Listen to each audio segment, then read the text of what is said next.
हाँ, ये रात्रिचर्या के विषय में हम थोड़ी संक्षिप्त जानकारी लेते हैं। इसमें रात्रिचर्या के अंतर्गत सामान्य नियम है। आ, ये चार घटक को हम देखते हैं। इसके विषय में सामान्य नियम, क्या सामान्य नियम हो सकते हैं, उसकी विषय में हम चर्चा करते हैं। शयन कैसा करें, शयन में तो निद्रा आ जाती है। तत्वबोध यानी हमने जो दिन भर किए हैं उसके लिए हम हमारा संपूर्ण चिंतन कैसे रहा है, उसके विषय में इसमें हम चर्चा करते हैं। और क्षमा प्रार्थना, क्षमा प्रार्थना का अर्थ है कि जो हमने किसी के विषय में सोचा होगा उसके लिए आ, वो जो दोष चित्त में चिपके थे उसको बाहर निकाल देना, उसको क्षमा प्रार्थना के अंतर्गत गिनते हैं हम। सामान्य नियम का अर्थ होता है कि हमें किस प्रकार से रात्रि को भी ठीक और उपयोगी बनाना है। उपयोगी का अर्थ है, क्योंकि भोजन तो हम दिन में भी करते हैं, रात्रि में भी करते हैं। रात्रि का भोजन कैसा हो, संध्या कैसी हो, ये सारी चीजें हम इसमें देखते हैं और उसी के अनुसार हम अपना कार्य करते हैं।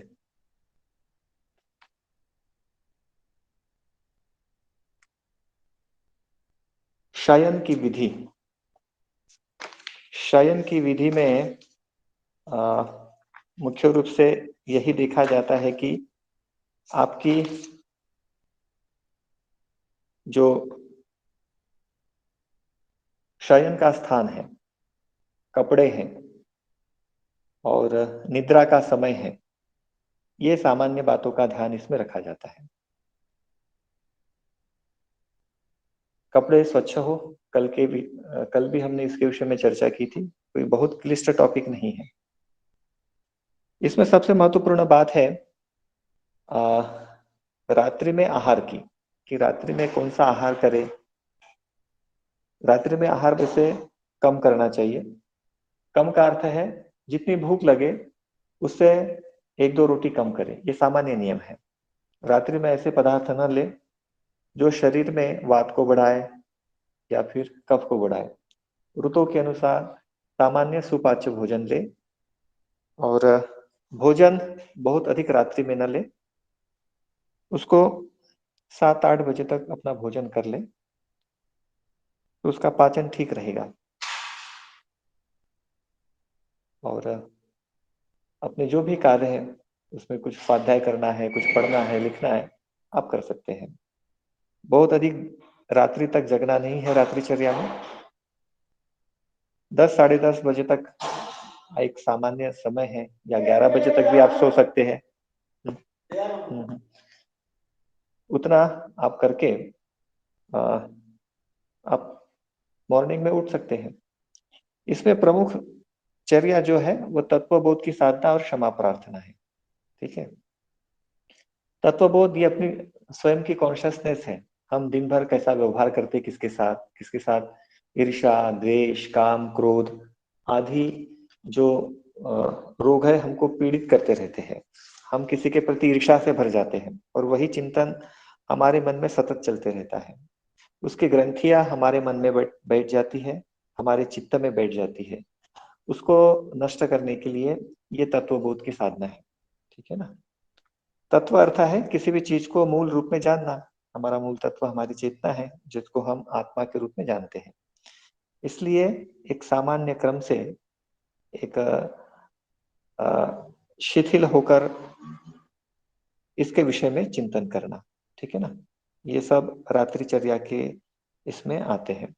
और क्षमा प्रार्थना, यदि किसी के साथ हमने दुर्व्यवहार किया है, क्रोध का व्यवहार किया है, या जाने अनजाने में भी हमने न चाहते हुए भी किसी को कुछ अपशब्द बोले हैं, किसी का अहित किया है, तो मन ही मन उसके प्रति क्षमा करना और मन में एक संकल्प लेना कि अगली बार ऐसी परिस्थितियां उत्पन्न होगी तो मैं उस समय अच्छा रिस्पॉन्स करूंगा, सकारात्मक चिंतन रखूंगा, अपना व्यवहार अच्छा रखूंगा। ये रात्रिचर्या के अंग है। इसमें कोई उतना विशेष नहीं है, दिनचर्या प्रमुख है और उसी से जुड़े हुए ये सामान्य नियम है। हम अगला देखते हैं, सदवृत्त। सदवृत्त हमारा आज का टॉपिक है। ये दिनचर्या ऋतुचर्या कल का ही था, उसमें थोड़ा सा छूट गया था, आज हमने उसको पूर्ण किया। सदवृत्त, सद का क्या अर्थ होता है, कोई बता सकेगा? सद का मीनिंग क्या होता है? अच्छा सर। हाँ, सद का अर्थ होता है अच्छा, सदवृत्तियां, है ना। सद मतलब जो हमेशा रहता है, जो कल्याणकारी है, शुभंकर है, उसको हम अच्छा कहते हैं। और ये सदवृत्त जैसे स्वस्थ वृत्त आयुर्वेद का अपना एक टर्मिनोलॉजी है, ठीक उसी प्रकार से ये सदवृत्त भी आयुर्वेद का ही गढ़ा हुआ मूल शब्द है।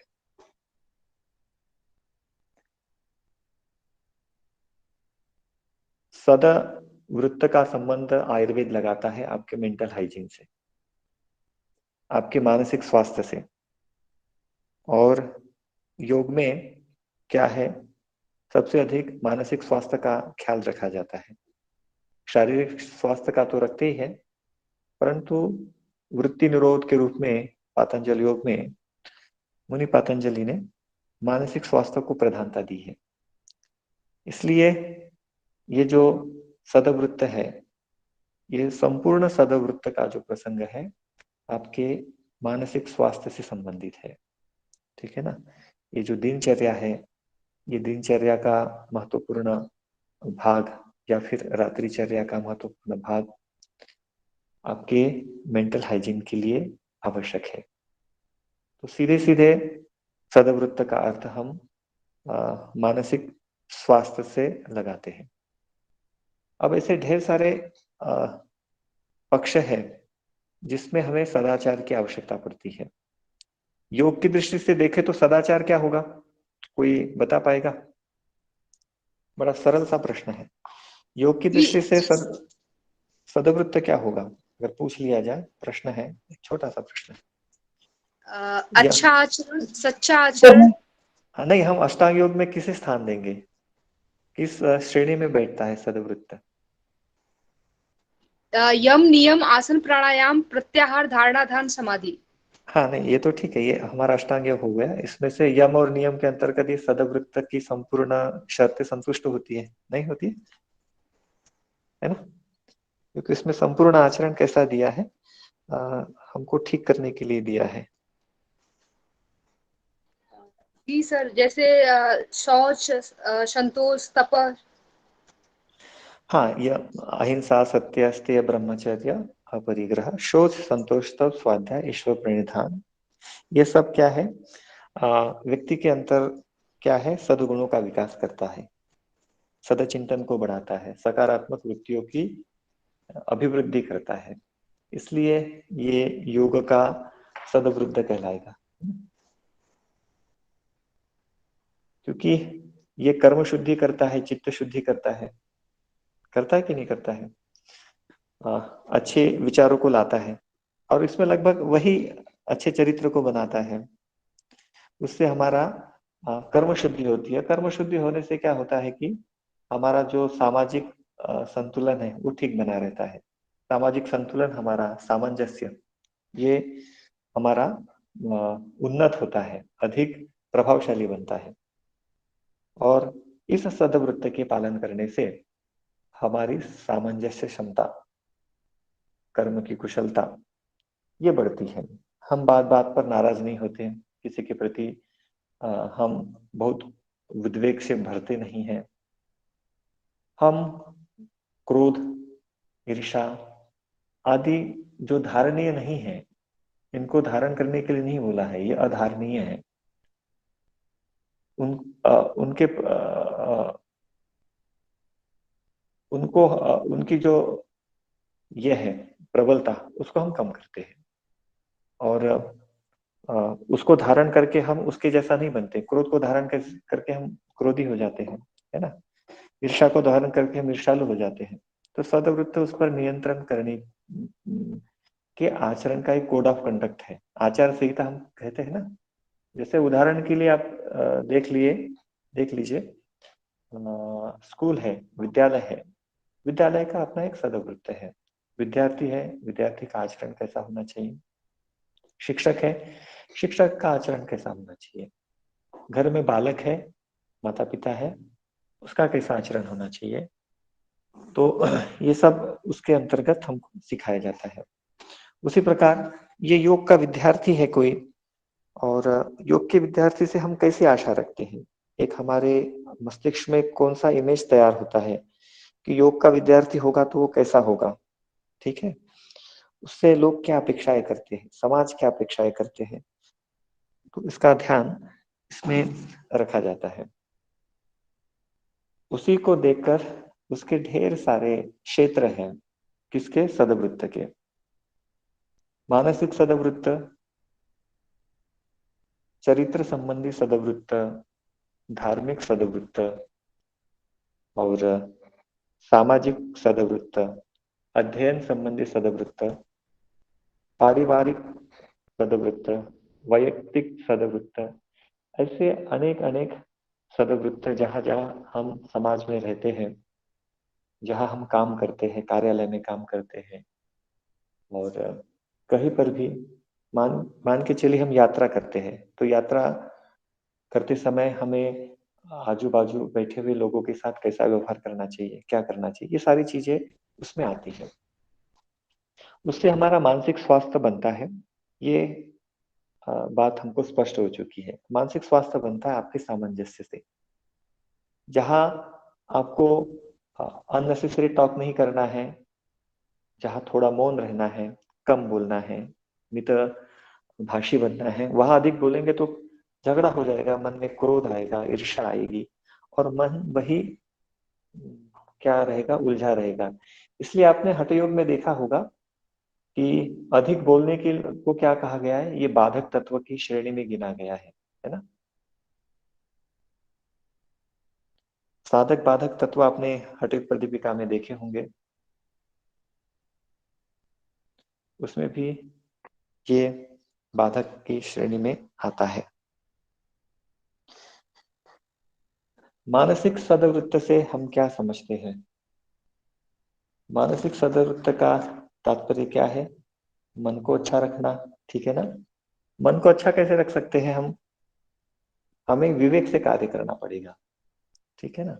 क्या सही है, क्या गलत है, अगर हम विवेक से कार्य करते हैं तो हम सही प्रकार से डिसीजन लेंगे, ठीक है। उससे हमारा मन प्रसन्न रहेगा, और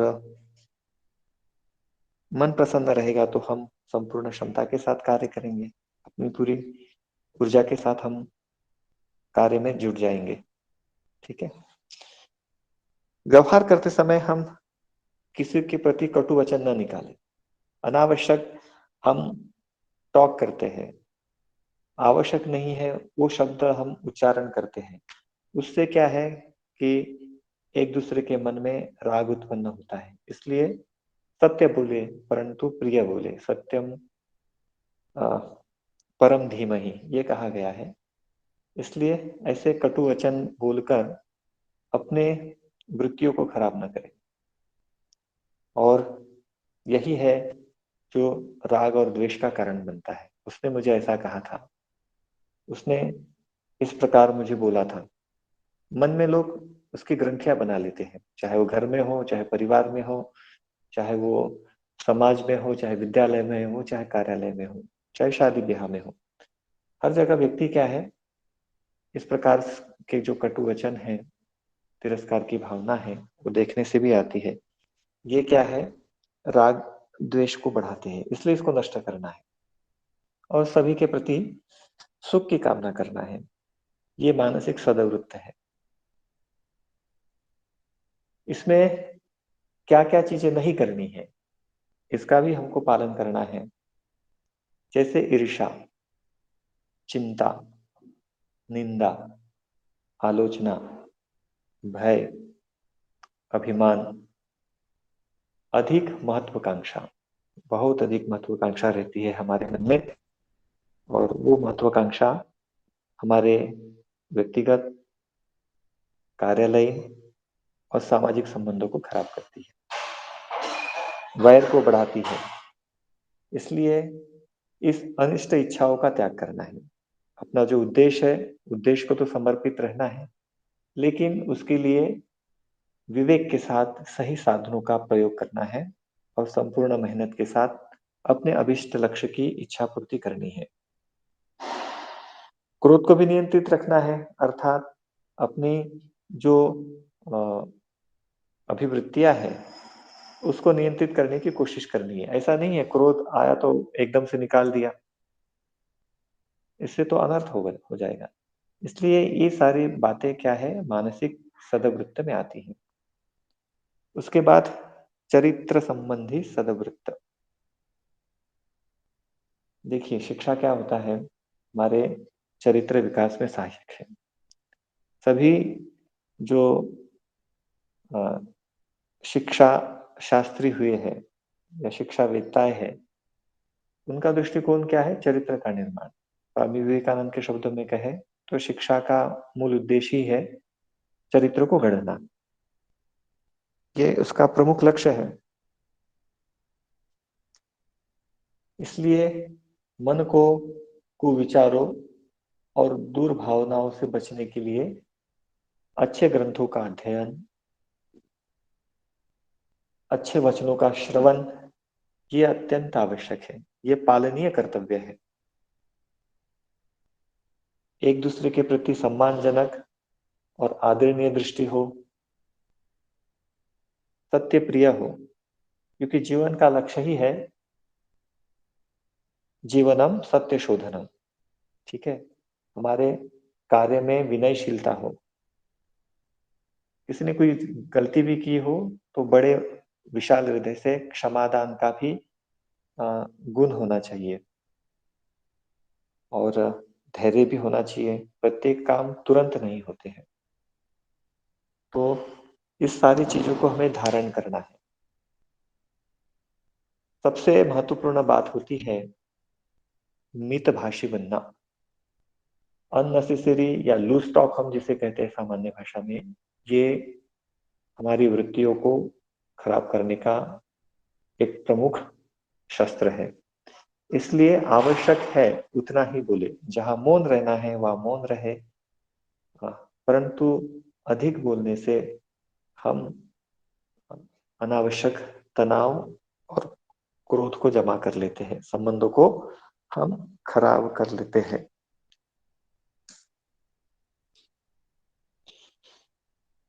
तो ये हो गया हमारा चरित्र संबंधी सदवृत्त। फिर है धार्मिक सदवृत्त, अर्थात आप किसी देवता को मानते हैं तो अपने कार्य के लिए उसके पास मत जाइए। लोग करते हैं ना, जिसे कहते हैं कि आ, आ, जैसे विद्यार्थी है, बहुत बार फेल होते हैं तो कामना करते हैं कि मैं ये करूंगा वो करूंगा। ठीक है, अर्थात ईश्वर को वो कामना पूर्ति का एक अपना साधन मान लेते हैं। ईश्वर कामना पूर्ति का साधन नहीं है। ठीक है ना, जो कुछ मिलेगा वो आपको परिश्रम से मिलेगा, परंतु अनुग्रह ईश्वर का होगा, है ना। उसको जो फल की प्राप्ति होगी वो ईश्वरीय अनुकंपा से होगी, परंतु बिना परिश्रम के नहीं होगी। इसलिए तरह तरह की जो अ, अ, मांगे रखते हैं भगवान के सामने, मनोती जिसे कहते हैं, वो नहीं करना है। ठीक है ना, तो ये धार्मिक सदवृत्त है। ईश्वर को माने, परंतु ईश्वर क्या है, न्याय प्रिय है, सर्वव्यापक है, समदर्शी है, इस भाव से उस पर आस्था रखनी चाहिए। और ईश्वर जो करेंगे सभी के लिए कल्याण ही करेंगे, इसका भी हमको ख्याल रखकर ही ईश्वर को पूजना है। योग दर्शन में ईश्वर के विषय में ढेर सारे कथन कहे गए हैं। ठीक है ना, चूंकि योग के विद्यार्थी है तो वो पता होना चाहिए। हमारा जो षट दर्शन है, षट दर्शन में भी अनेक अनेक प्रकार से ईश्वर की व्याख्या की गई है। वो वेद में भी की गई है, उपनिषद में भी की गई है, गीता तो भगवान की वाणी है ही, और उसके कालांतर में जो दर्शन हमारे यहाँ विकसित हुए हैं उसमें भी ईश्वर की यही गुणों को परिभाषित किया गया है। ठीक है ना। तो इस भाव से हमारा धार्मिक सदवृत्त होना चाहिए। हम देखते हैं कि इसमें काफी लोग दूषित करने की कोशिश करते हैं, बड़े चालाकी से करते हैं, इसका भी ध्यान रखना है। विशेषकर जब चुनाव या फिर ऐसा कोई उन्माद होता है तो उसमें इसको बिगाड़ने की कोशिश करते हैं। इसलिए अध्ययन करें, अच्छी किताबों को पढ़े और मूल ग्रंथों को पढ़े, तो वास्तविकता धर्म के संबंध में हमें ज्ञात होती है। यही हमारा धार्मिक सदवृत्त है। ठीक है। हम सामाजिक सदवृत्त के बारे में चिंतन करते हैं।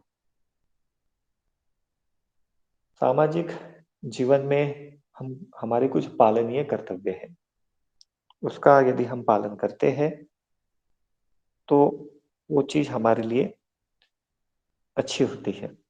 जैसे मर्यादाओं को पालना, हमारे जो नागरिक कर्तव्य है उसका पालन करना,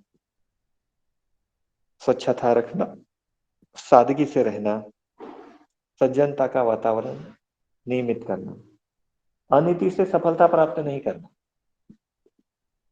वो टिकती नहीं है, वो कुछ दिनों तक रहती है। सत्य के मार्ग पर चलते हुए, कठिन परिश्रम करते हुए आ, सफलता को प्राप्त करना, वही सफलताओं की कुंजी है। और किसी के साथ गलत व्यवहार न करना, ये सब के सब सामाजिक सदवृत्त में आते हैं। अपने परिवार से, अपने समाज के प्रति, अपने गांव के प्रति और अ, अपने प्रदेश और देश के प्रति राष्ट्रीयता की भावना को निर्माण करना। देशभक्ति भी सदवृत्त का ही है, सामाजिक सदवृत्त का ही परिणाम है। और किसी से घृणा नहीं रखना, ये सब संविधान के मूल कर्तव्य में हमको बातें बताई गई हैं। ये सदवृत्त का ही एक भाग है। जाति है, लिंग है, भाषा है, प्रांत प्रांत है और अनेक ऐसे संप्रदाय है, इसमें हमको भेदभाव करने के लिए नहीं बोलते हैं। हमें इनके प्रति आदर रखना है, दूसरे के प्रति आदर करना है और दूसरे के धर्म में या अम, और किसी समाज में अच्छी बातें हैं उसका आचरण, अम, अच्छे आचरण हमको अपनाने हैं। ये सब धार्मिक सदवृत्त के अंतर्गत आता है।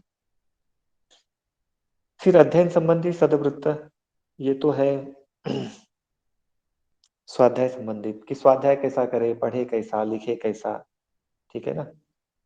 ये सब स्वाध्याय संबंधित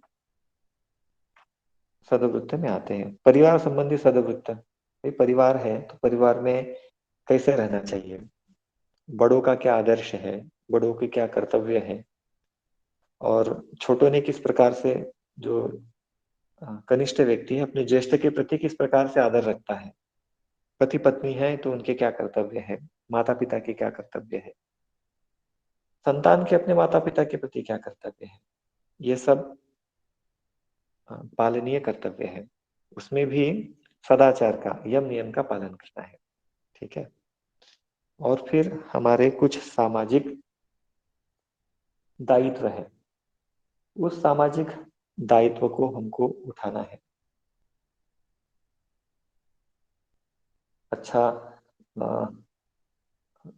अर्थात इसमें सेवा की भावना आती है। सामाजिक दायित्व में हमारे पास जो कुछ भी है, चाहे श्रम है, समय है, धन है, बुद्धि है या किसी भी प्रकार की कोई कला है, हम किस प्रकार से अ, समाज के लोगों का उन्नयन करने हेतु अपना समय दे सकते हैं, श्रम दे सकते हैं, अपनी प्रतिभा के माध्यम से उसमें सद्वृत्तियों का जागरण कर सकते हैं। तो इतना सारा क्षेत्र ये सदवृत्त में आता है। फिर वैयक्तिक सदवृत्त, अर्थात अपना पर्सनल कैसा हो। ठीक है, जैसे साधक के लिए ये महत्वपूर्ण है, जो भी योग साधक है, क्योंकि हम जो योग विद्या का अध्ययन कर रहे हैं वो क्या है, विषय को समझने के लिए, और रुचि है आपके, वैसे गुण है, तो ही आपने इसमें प्रवेश लिया है। और फिर प्रवेश लेने के बाद उसमें जो चीजें होती है उसको प्राप्त करने की इच्छा होती है। तो साधना साधक का प्रमुख रूप से क्या है, एक एक साधन है, और उस साधन के माध्यम से ही हम अपनी चेतना का विस्तार करते हैं। इसलिए वो साधन के अंतर्गत जितने भी नियम या अनुशासन आते हैं उसका हमको पालन करना है। जैसे सम्यक आहार लेना है, और जो अपथ्य आहार है उसको नहीं लेना है। ये वैयक्तिक सदवृत्त है, ठीक है ना। अन्न की बर्बादी नहीं करनी है, अन्न अच्छे मार्ग से कमाना है, अच्छा भोजन तो करना है, लेकिन गलत तरीके से नहीं कमाकर भोजन करना है। परिश्रम से किया हुआ भोजन ही हमको क्या करना है, करना है। ये वैयक्तिक सदवृत्त में आता है, ठीक है ना। अपनी दुष्प्रवृत्तियों को निकालना है, उसके लिए आसन प्राणायाम करने हैं, सुबह उठना है, और स्वाध्याय भी करना है। अनेक अनेक कार्यक्रम इस वैयक्तिक सदवृत्त में आते हैं, ठीक है। चाहे वो कुप्रथा हो, चाहे वो किसी भी प्रकार की बर्बादी हो, कोई नशा हो, अपशब्द हो, या फिर कोई भी दुष्प्रथा, उसको ठीक करने के लिए प्रयत्न करना, ये सब सदवृत्त के अंतर्गत आता है, ठीक है ना। और अपने अंतर्गत सदैव सकारात्मक चिंतन को बढ़ाना प्रमुख उद्देश्य सदवृत्त का है। इतनी चीजें हमने इसके अंतर्गत हमने पढ़ी है, रात्रिचर्या और सदवृत्त के अंतर्गत। इसमें और एक विषय है हमारे पास जिसको हमें प्रमुख प्रमुख रूप से पढ़ना है आज।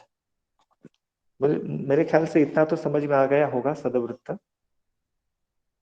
हम आगे की ओर बढ़ते हैं। ये स्लाइड आपको दिखाई दे रही है क्या, ऋतुचर्या की? Yes sir. देखिए, हमने आ, इस स्वस्थ वृत्त के अंतर्गत दिनचर्या, ऋतुचर्या, रात्रिचर्या, इसमें से दिन और रात्रि को हमने देखा। सदवृत्त का विषय भी हमने लिया। हमारा ऋतुचर्या ये घटक छूटा हुआ है, ठीक है। उसी के ऊपर आज हम चिंतन कर रहे हैं, ऋतुचर्या के ऊपर।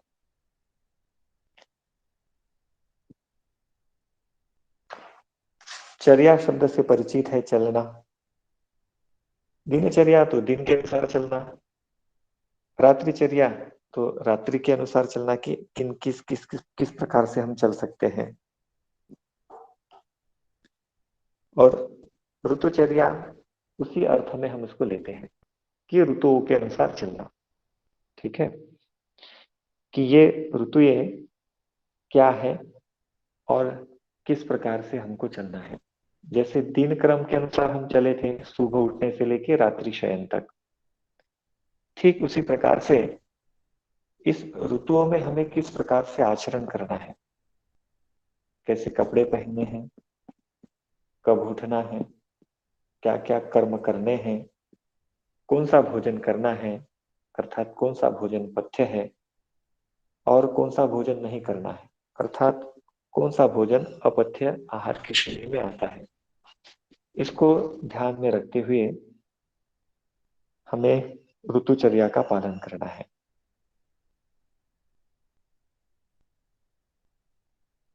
वैसे ये जो ऋतुएं हैं,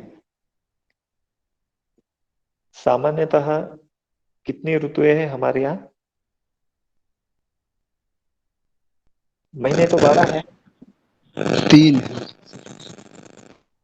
नहीं, 3 ऋतुएं कैसी है? 6 चार ऋतुएं है ना? नहीं, 4 नहीं, वैसे 6। 6 ऋतु है, लेकिन आपने सामान्य बोला तो वो 3। नहीं, सामान्य मतलब हमने कहा कि हाँ, 6 ऋतुएं हैं और दो दो की इसमें वो काम करते हैं, ठीक है ना। जैसे महीने 12 है, 12 महीनों को 6 ऋतुओं में विभाजित किया गया है, ठीक है। संपूर्ण आयुर्वेद या फिर जो ज्योतिष शास्त्र है, आपने हठयोग के भी ग्रंथ पढ़े हैं, उसमें अलग अलग प्रकार से दिया है। घरण संहिता और हठयोग प्रदीपिका में आपने पढ़ा होगा, उसमें भी हेमंत, शिशिर, ग्रीष्म, ये सब ऋतुओं का उसमें वर्णन किया गया है। और योग के लिए कौन सी अच्छी ऋतु है, कौन बताएगा? किस ऋतु में योगाभ्यास करना चाहिए, ये प्रश्न आता है ना, सामान्य प्रश्न है। शीत ऋतु। शीत ऋतु। शरद और हेमंत। सर, शरद और हेमंत। शरद, शरद और हेमंत। शरद और बसंत। ये शरद और वसंत। और कोई कहना चाहेगा? आ सर, शीत ऋतु। शीत ऋतु, ठीक है। शीत ऋतु और बसंत ऋतु। हाँ, वसंत ऋतु कहा गया ना। वसंत शरदि प्रोक्तम योगारंभम समाचरित, ये बात इसमें कही गई है। हिरण्य ऋषि ने यही बात कही गई है। ये प्रोक्त ऋषि, प्रोक्त मतलब सबसे उत्तम क्या है, तो वसंत, ठीक है ना। वसंत ऋतु और शरद ऋतु ये प्रमुख ऋतु है, जिसमें क्या है कि ना गर्मी होती है, ना शीतलता होती है, वातावरण बड़ा सम्यक होता है। इसलिए इसका विधान कहा गया है कि इसी इसमें क्या करें, हम योगाभ्यास प्रारंभ करें, ये कहा गया है। इसलिए एक सामान्य जानकारी के अनुसार ये 6 ऋतुएं होती है, और 6 ऋतुएं ये 12 मासों में विभक्त होती है। हमारे 12 महीने जो है संस्कृत या फिर जो भारतीय संस्कृति के अनुसार वो क्या है, चैत्र, वैशाख, ज्येष्ठ, आषाढ़। एक स्लाइड है, ये दिखाई दे रही है क्या? Yes sir. इसमें आप देखेंगे ये हमारे ऋतुएं हैं 6।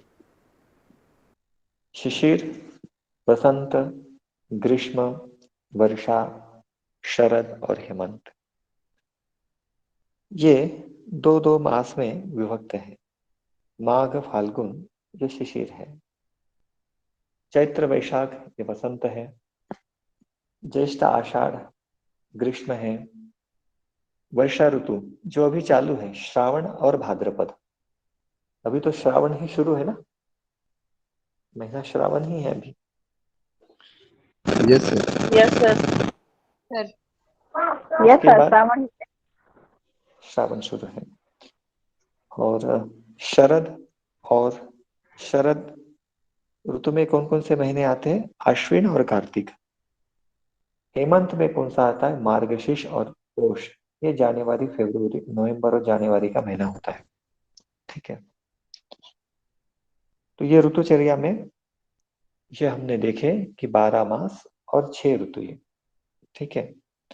साहित्य में अंग्रेजी में भी दिया है कि जनवरी में कौन कौन सा होता है, जनवरी और मार्च में होता है माघ और फाल्गुन, और चैत्र वैशाख में होता है मार्च, मध्य, मार्च के मध्य में, ठीक है ना।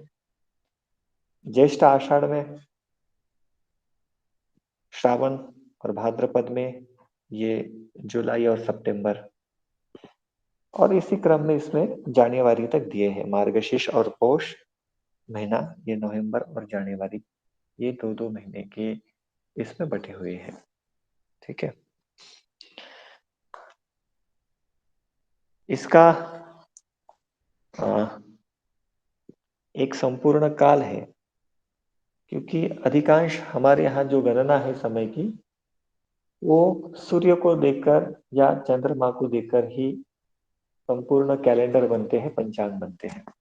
ठीक है। इस प्रकार से इस चंद्रमा और सूर्य का जो काल विभाजन मानकर संपूर्ण वर्ष को इसमें दो भागों में बांटा गया है। उसे अयन कहते हैं, है ना। एक है उत्तरायण और एक है दक्षिणायन। इन दोनों को मिलकर एक संपूर्ण वर्ष बनता है और इसी को काल चक्र कहते हैं। उसी के अनुसार ऋतुएं घूमती है। इसमें दक्षिणायन और उत्तरायण, इसमें ये छह ऋतुएं बटी है। 3 ऋतुएं बटी है उत्तर आयन में, और जिसमें है शिशिर, वसंत और ग्रीष्म। ये उत्तरायण की है। उत्तरायण में क्या होता है? उत्तरायण में दिन बड़ा होता है, रात्रि छोटी होती है। और दक्षिणायन में क्या होता है? दिन छोटा होता है, रात्रि बड़ी होती है। ये इसका प्रमुख अंतर है।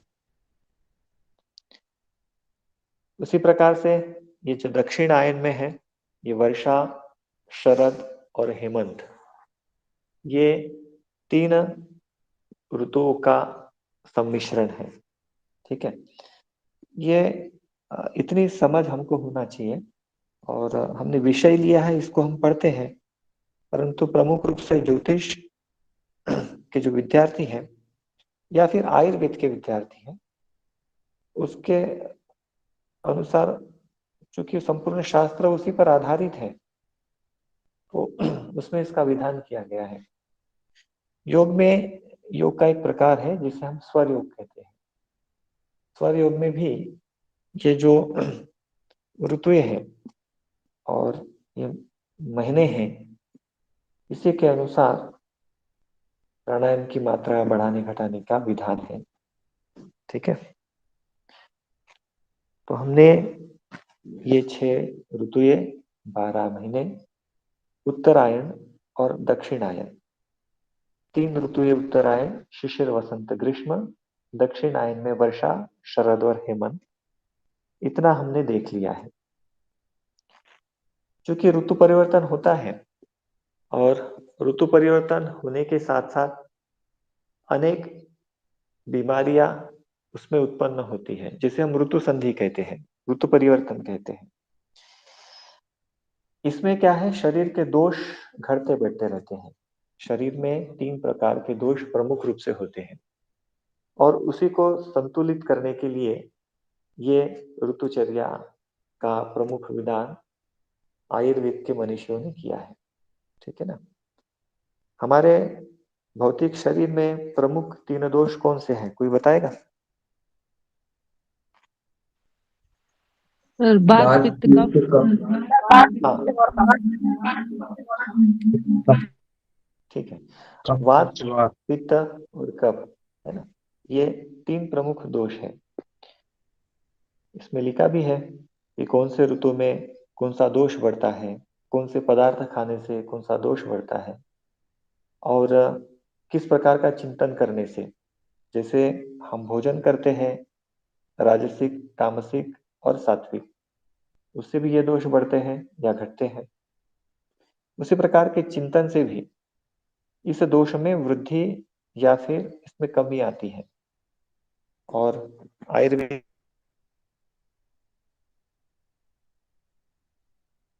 के अनुसार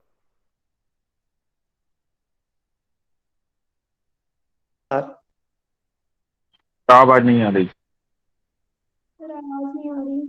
स्वास्थ्य क्या है, इन तीनों दोषों ये को संतुलित करना। ठीक है।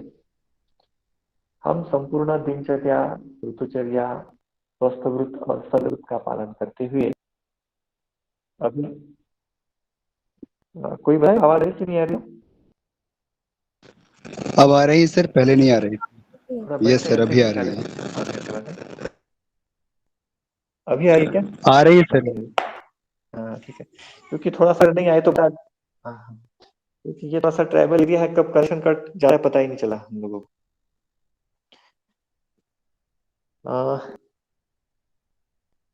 हम इसी ऋतु की बात कर रहे थे, ऋतु परिवर्तन की या फिर ऋतु संधि की हम चर्चा कर रहे थे, ठीक है ना।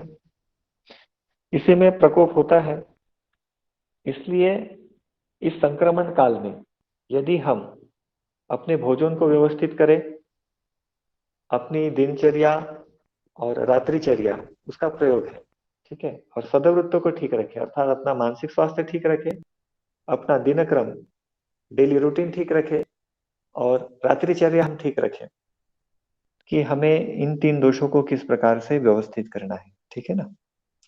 क्योंकि दोषों का संचय और प्रकोप बढ़ते रहता है, इसलिए आ, उस अनुसार हमें यदि आहार विहार और विचार को भी हम व्यवस्थित रखें, उस प्रकार का अन्न जो हम लें, तो हम अनेक रोगों से बच सकते हैं, जिसको हम विवेक कहते हैं, जो सदवृत्ति के अंतर्गत आता है। जिसके अंतर्गत विवेक नहीं है, आप उदाहरण के लिए ले लीजिए कि अभी वर्षा ऋतु शुरू है। वर्षा ऋतु में सभी लोग जानते हैं कि क्या होता है। यहाँ पर देखिए, वर्षा ऋतु में क्या होता है कि वात का प्रकोप बढ़ जाता है। आपने देखा होगा, वात का प्रकोप क्यों पड़ता है? क्योंकि अग्निमंद बढ़ जाती है।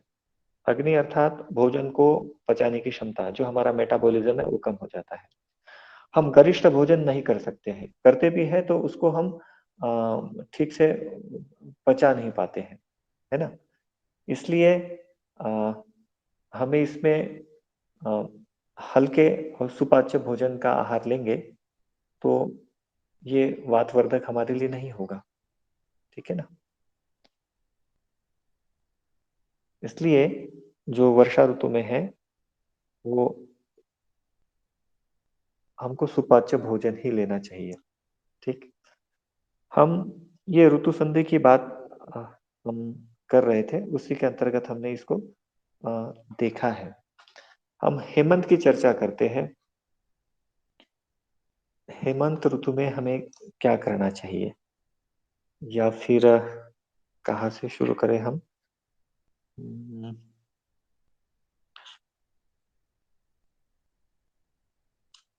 शिशिर शिशिर से शुरू करते हैं, क्योंकि स्लाइड हमारी शिशिर में ही है।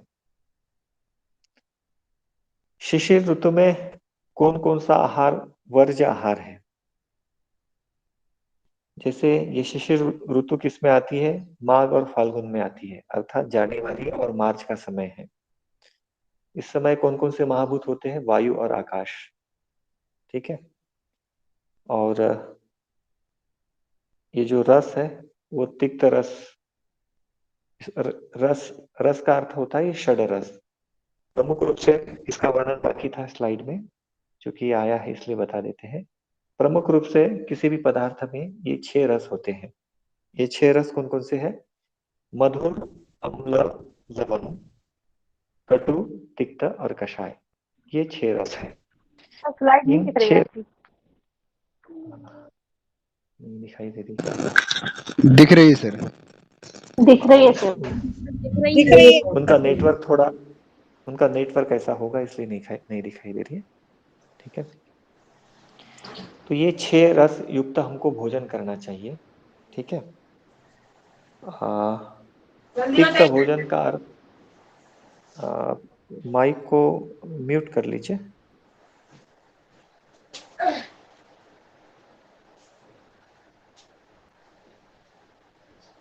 हमें इस ऋतु में बोले करो जींस नहीं वाली कहीं जाने वाले टाइम पे नहीं रहती। माइक म्यूट कर लीजिए, माइक को म्यूट कर लीजिए, कुछ आपका पता माइक नहीं। म्यूट दीजिए प्लीज। इनको ऐसे पीस किए ना ब्लू कलर के स्टार बने रहते हैं वो दे दो। माइक को म्यूट कर लीजिए प्लीज। शिल्पी जी आपका माइक ऑन है, बंद कर लीजिए उसको। Sorry sir. कोई बात नहीं, बंद कर लीजिए। तो ये संपूर्ण तालिका उसी के अंतर्गत दी गई है। हम देखते हैं ऋतुओं में, शिशिर ऋतु की हम बात कर रहे थे। इसमें हमें हल्के और शीतल अन्न का ही प्रयोग करना चाहिए। मतलब देखिए, जो सामान्य बात है वो सभी के लिए है कि ऐसा हम भोजन में विवेक रखें कि वो सभी ऋतुओं के अनुसार एडजस्ट हो जाए, क्योंकि खाना तो वही है हमको, दाल चावल सब्जी रोटी और फल। तो परंतु उसको बनाने का तरीका कैसे है, भोजन करने का तरीका कैसे है, और कौन से रसयुक्त पदार्थ हम लें कि वो हमारे लिए रोग के कारण न बने, ठीक है ना। तो इसमें शिशिर ऋतु में जो वर्ज्य आहार है वो कटु तिक्त कसाय रस वातवर्धक पदार्थ आदि का हमको क्या करना चाहिए, त्याग करना चाहिए। इनको तो त्याग हमेशा बताया ही है, तो वही चीज शिशिर ऋतु में बताई है। इसलिए इस अपथ्य भोजन को हमको नहीं लेना है। हम आगे की चर्चा करते वसंत ऋतु में। वसंत ऋतु ये चैत्र और वैशाख वाली ऋतु है, अर्थात ये मार्च और मार्च के मध्य में जो समय पड़ता है उसी को हम ये वसंत, फरवरी मार्च के मध्य में, उसमें ना अधिक शीतलता होती है ना गर्मी होती है, तो ऐसा संधि काल ये वसंत ऋतु का है। वसंत ऋतु में हमें किन किन चीजों को लेना चाहिए ये इसमें बताया गया है, क्योंकि संपूर्ण शास्त्र में वसंत का काफी अच्छा बताया है, जैसे योगाभ्यास के लिए भी बताया है, और उसका वर्णन ऋतुराज वसंत के रूप में किया गया है, ठीक है ना। इसमें कौन से पदार्थ हमको लेना चाहिए, कौन सा आहार लेना चाहिए और कौन सा आहार नहीं लेना चाहिए। लेने वाले आहार को हम पथ्य भोजन कहते हैं, और जो भोजन नहीं लेना है उसे अपथ्य भोजन अर्थात वर्ज्य आहार की श्रेणी में हम इसमें गिनते हैं। तो मुख्य रूप से हमें इसमें बहुत अधिक अम्ल, बहुत अधिक स्निग्ध, बहुत अधिक गरिष्ठ, गरिष्ठ का अर्थात गुरु जो देर से पचता है, ऐसे आहार को त्यागना चाहिए। बहुत अधिक शीत द्रव्य और बहुत अधिक निद्रा इसमें वर्जित है। निद्रा और केवल ग्रीष्म ऋतु में बताई गई है। बाकी ऋतुओं में अगर आप निद्रा लेंगे दिन के समय, ये दिन के समय की बात है, ठीक है ना, निद्रा लेंगे तो शरीर में दोषों की वृद्धि बढ़ेगी, कफ की वृद्धि बढ़ेगी और वात की वृद्धि बढ़ेगी। इसलिए ग्रीष्म ऋतु में ही दोपहर में शयन की का विधान किया गया है। तो ये वसंत ऋतु में ये सब अपथ्यकारी भोजन है, इसका हमें त्याग करना है। कौन सी चीजें हैं जो हम इसमें ले सकते हैं? इसमें जो सामान्य ऋतुओं के अनुसार जो सब्जियां आती है उसका हम सेवन करें, और हरिति के चूर्ण का हम सेवन करें, ये इसमें बताया गया है। सुंठ जिसे हम सौठ कहते हैं उसका भी सेवन करने के लिए इसमें बताया गया है।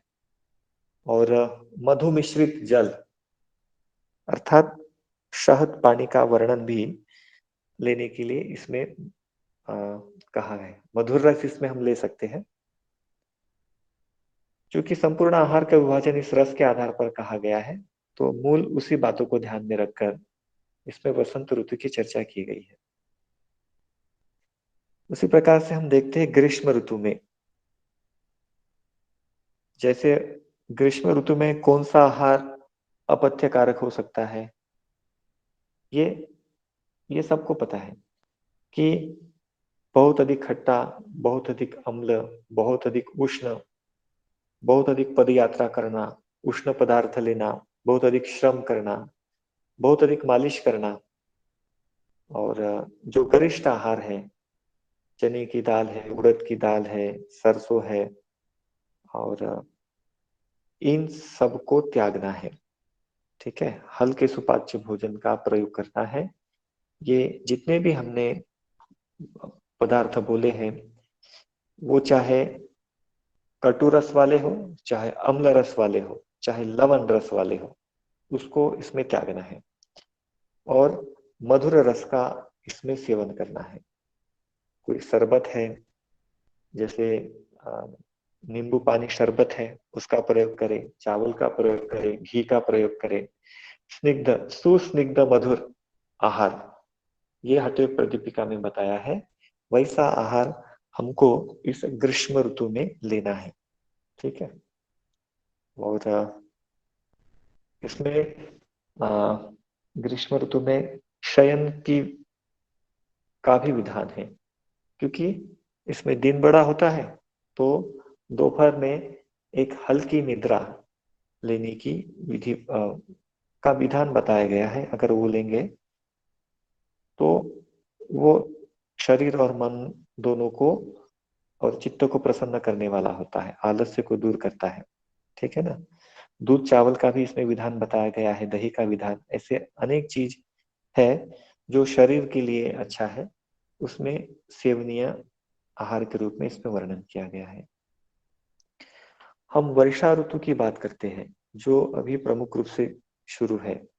ये श्रावण और भाद्रपद में ये वर्षा ऋतु की प्रमुखता से है, इसमें वात वृद्धि अधिक होती है। इसमें कौन सा आहार नहीं लेना चाहिए?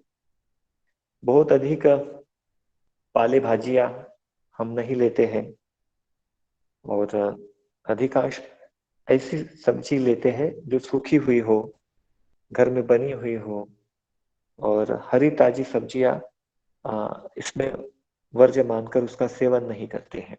ठीक है ना। दिन में सोते नहीं है, धूप में बैठना, परिश्रम करना, ये सारी चीजें इसमें बताई गई है। इसमें हमको क्या नहीं करना चाहिए? नदी का स्नान, नदी का स्नान इसमें वर्ज्य बताया गया है वर्षा ऋतु में। ठीक है। एक रात्रि स्नान वर्ज्य बताया है नदियों में, और वर्षा ऋतु में ये वर्ज्य बताया है, इसलिए नदी का स्नान भी नहीं करना चाहिए। ठीक। कौन से आहार हम लें जिससे हमारी जठराग्नि प्रदीप्त हो और हम भोजन को अच्छी तरीके से पचा पाए? तो दाल चावल सब्जी रोटी ऋतु के अनुसार हमें लेना चाहिए। ठीक है। घी हम सभी महीने में ले सकते हैं, इसमें भी घी हम ले सकते हैं। उष्ण जल का प्रयोग कर सकते हैं, कुनकुने जल का प्रयोग पीने के लिए। तो वर्षा ऋतु में इस बात का ध्यान रखना चाहिए, विशेषकर जल का, क्योंकि उसके माध्यम से अनेक बीमारियां होती है। इसलिए उष्ण जल का प्रयोग पीने के लिए इसमें बताया गया है। यदि हम इसका पालन करते हैं तो हम स्वच्छ रहते हैं। जो मूंग की दाल सबसे हल्की होती है, पाचन में सरल होती है, इसलिए इसका सेवन करें। मीठा हमेशा पचता है, इसलिए मधुर रस का हम सेवन करें, और भोजन में सबसे पहले मधुर रस का सेवन करें। उसका एक सीक्वेंस है, सबसे पहले मधुर रस युक्त आहार हम ग्रहण करें, और अंतिम में तिक्त। ठीक है। मधुर, अम्ल, लवण, कटु, तिक्त, कषाय। कषाय कषाय सबसे अंतिम में। कषाय अर्थात जैसे जामुन खाने के बाद जीभ जैसे भारी सी हो जाती है, वो कषाय की श्रेणी में आता है। या फिर मेथी, मेथी कषाय रस की श्रेणी में आती है। ठीक है। तो या कढ़ी, कढ़ी में मेथी डालते हैं, इसलिए भोजन के उपरांत कढ़ी के सेवन का या मट्ठा सेवन का विधान है। ठीक है ना। इसलिए कढ़ी। और प्रारंभ में क्या है? मधुर। मधुर इसलिए क्योंकि उसका पाचन शीघ्रता से होता है, इसलिए भोजन का प्रारंभ मधुर, फिर अम्ल, फिर लवण, फिर कटु, फिर तिक्त, और अंतिम में किस प्रकार का भोजन हो? तो कषाय रस, जैसे काढ़े होते हैं, ये सभी कषाय रस के ही होते हैं। आयुर्वेद में जितने भी क्वाथकल या फिर आसव, अरिष्ट और काढ़े बनाने का जो प्रावधान है या बनते हैं, वो कषाय रस में ही उसकी परिणति होती है। इसलिए भोजन के उपरांत जितने भी काढ़े हैं वो हम उसको पीते हैं। तो इस प्रकार का हमें भोजन करना चाहिए। जैसे मूंग की दाल, जौ है, गेहूं है, चावल है, इसका हम प्रयोग करें। ठीक है ना। और जो हमने दिनचर्या में पढ़ा था, दिनचर्या में हमने एक कर्म पढ़ा था जिसमें मालिश वगैरह आता है। मालिश को हमने क्या कहा था, किसी को पता है क्या? अभंग। अभ्यंग, ठीक है ना। अभ्यंग स्नान का भी वर्णन इसमें है, ठीक है। वो भी कर सकते हैं, उपटन भी कर सकते हैं, वो तो तिथियों के अनुसार होते हैं। बेसन का उपटन आप लगा सकते हैं, इसका वर्णन इसमें खूब किया गया है। अगली ऋतु है हमारी शरद ऋतु। शरद ऋतु अर्थात आश्विन और कार्तिक, जहां पर ये दीपावली का समय होता है, दसरे से लेके दीपावली तक का जो समय होता है वो शरद ऋतु में आता है। सितंबर और नवंबर, ये दो महीने हैं अंग्रेजी महीने, इसमें ये शरद ऋतु है। ये भी अच्छी ऋतु है, इसमें भी ना सर्दी होती है ना गर्मी होती है, और बड़ी सुखकारक होती है। मन को एक अलग ही प्रसन्नता इससे प्राप्त होती है। इसलिए शरद ऋतु में कैसा आहार विहार हो, इसका हमें विवेक रखना चाहिए। शरद ऋतु में हमें मांसाहार तो सभी ऋतु में निषेध है, ठीक है उसमें नहीं बताया है। बहुत अधिक दही का सेवन, मट्ठी का सेवन, रात्रि जागरण, ये सब नहीं करना चाहिए, ये हमेशा के लिए त्याज्य है। इसलिए इस ऋतु में भी इसको त्याग देना चाहिए। इसमें हमें प्रमुख रूप से जो भोजन करना चाहिए और जो आयुर्वेद की दृष्टि से उपयुक्त माना गया है, जैसे पंचकर्म। तो पंचकर्म में ये शरद शरद ऋतु में जो हम आयुर्वेद के जो पंचकर्म है उसकी दृष्टि से हम देख रहे थे। जैसे हमने बोला था कि योगाभ्यास के लिए ये वसंत और शरद सबसे प्रोक्त है, सबसे अप्रोप्रिएट है। उसी प्रकार से पंचकर्म की दृष्टि से भी शरीर से दोषों के निर्हरण के लिए भी ये वमन विरेचन आदि के लिए ये बड़ी अच्छी ऋतु है ना। इसमें ना ठंडी होती है ना गर्मी होती है, और जो स्नेहन स्वेदन वमन विरेचन बस्ती है, इसका अगर हम प्रयोग करें तो शरीर से जो विजातीय द्रव्य है जिसे आमदोष कहते हैं, इन दोषों के प्रकोपित होने से शरीर में नाना प्रकार की व्याधियां उत्पन्न आती है। तो इसमें पंचकर्म करने का भी विधान है, उसमें भी है। वर्षा कौन सी ऋतु हमने देखा था इसमें? बसंत ऋतु, उसमें भी कर सकते हैं। बहुत अधिक शीत ऋतु में प्रॉब्लम होता है, इसलिए ये जो दिसंबर और जनवरी का समय होता है, ये पौष का महीना होता है, उसमें थोड़ी ठंडी अधिक होती है, तो उसमें कष्ट होता है। इसलिए आयुर्वेद की दृष्टि से ये जो ऋतु ये है, वसंत ऋतु और शरद ऋतु, ये पंचकर्म की दृष्टि से काफी महत्वपूर्ण बताई गई है। इसमें आयुर्वेदिक घी पिलाना अलग अलग प्रकार से, और वमन करना, विरेचन करना, वस्ती करना, ये इसमें बताया गया है। इसका भी हम पालन कर सकते हैं, ठीक है। तो ये इतना सारा शरद ऋतु में बताया गया है। हेमंत ऋतु की हम चर्चा करते हैं। हेमंत ऋतु में क्या होता है? हेमंत ऋतु अर्थात ये नवंबर और जनवरी का महीना, ये हेमंत ऋतु का ही समय है। तो हेमंत ऋतु में कौन सा आहार हमें लेना चाहिए? क्योंकि आहार लेने का जो मूल कॉन्सेप्ट है वो वात पित्त कफ को बढ़ाने और घटाने की, इससे ही इसमें लिया गया है। इसलिए इसमें भी जो हमने पंचकर्म का कॉन्सेप्ट देखा है, इसमें भी करने के लिए बोला गया है। तेल का अभ्यंग है, उपटन है, और धूप का सेवन है, अर्थात सूर्य की रोशनी का, जिसे हम सूर्य स्नान कहते हैं, ये इसने कहा गया है। शीतल पेय, नदी का स्नान, ठंडे स्थानों में विहार करना, ये उस समय की कल्पना के अनुसार इसमें बताया गया है। इसमें मुख्य रूप से जिन बातों को वर्ज्य बताया है, अर्थात जिनको हमें नहीं लेना है, जैसे सत्तू का सेवन इसमें नहीं बताया है, और जो शीतवर्धक या वातवर्धक भोजन है वो नहीं लेना है, जैसे चने हैं, राजमा है, बहुत अधिक मूंगफली है, ये वातवर्धक भोजन की श्रेणी में आते हैं। ये शरीर में वात दोष उत्पन्न करते हैं, इसलिए इसका प्रयोग वर्ज्य बताया है, इसको नहीं हमको लेना है। यह हेमंत ऋतु की चर्चा है।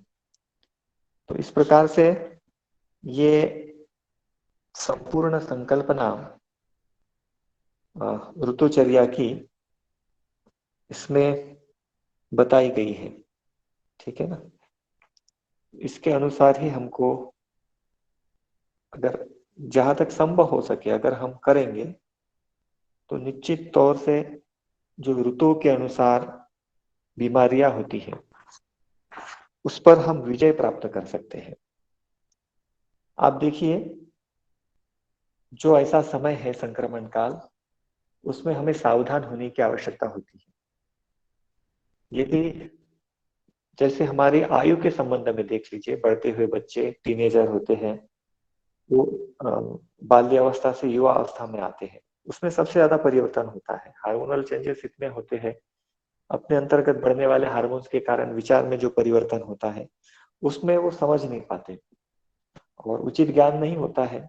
इसलिए क्या करे क्या नहीं करे, कौन सा मार्ग हमारे लिए श्रेष्ठ है और कौन सा श्रेष्ठ नहीं है, यदि उसको इसका ज्ञान हो जाए तो उसका जीवन दुरुस्त हो सकता है, जीवन में आने वाली कुप्रसंगों से वो बच सकता है और अच्छे चरित्र का निर्माण कर अपना अच्छा जीवन बिता सकता है। उसी प्रकार से शारीरिक और मानसिक रोगों से बचने के लिए ये जो ऋतु का कॉन्सेप्ट है, जिसे हम ऋतुचर्या कहते हैं, यदि जितना भी हम पालन कर सकते हैं, जितना पालनीय है, उन कर्तव्यों को हम पालें। कर्तव्य कौन कौन से हैं?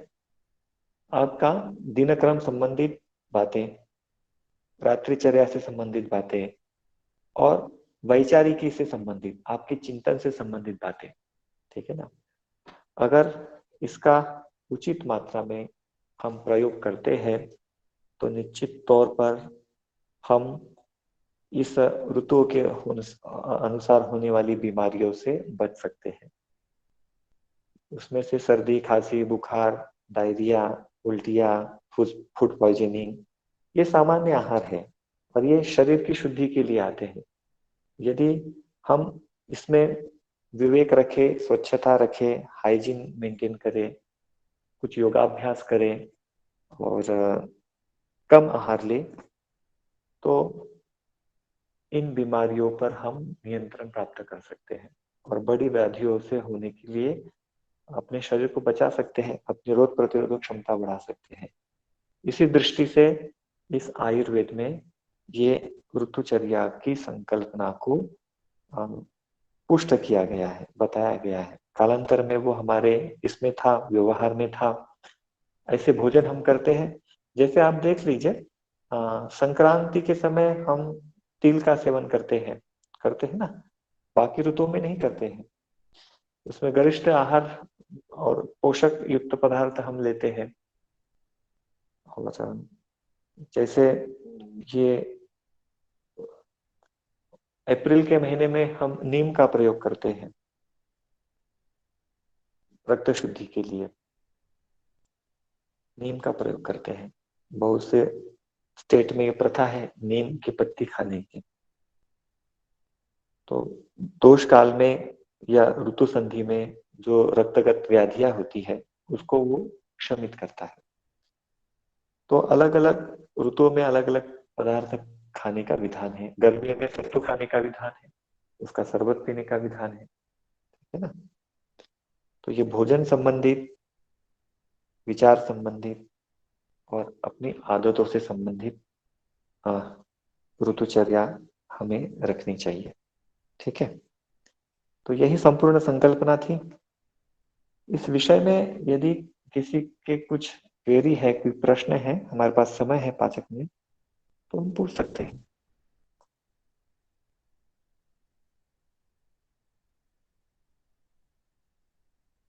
इसमें प्रश्न कैसे आएंगे आपको पता ही है। मेरी आवाज आ रही है क्या? यस सर, आ रही है आवाज। हाँ। प्रश्न इसमें ऐसे आ सकते हैं कि ये ऋतुचर्या की संकल्पना को स्पष्ट कीजिए, या ऋतुओं के अनुसार हम हमारा आहार विहार कैसा हो, इस प्रकार के प्रश्न आते हैं। अगर डिस्क्रिप्टिव टाइप में आते हैं, लॉन्ग आंसर राइटिंग होती है, तो इसी प्रकार से आपको लिखना पड़ेगा कि ये 6 ऋतुएं हैं और 12 महीने हैं। इसमें ये वात पित्त कफ का कॉन्सेप्ट है, और इसमें इस प्रकार से भोजन करेंगे और इस प्रकार से अपथ्य आहार का हम पालन करेंगे तो हम स्वस्थ रह सकते हैं। संपूर्ण रूप से देखा जाए तो ऋतुओं के अनुसार ही भोजन करना चाहिए। फल भी ऋतुओं के अनुसार ही खाना चाहिए।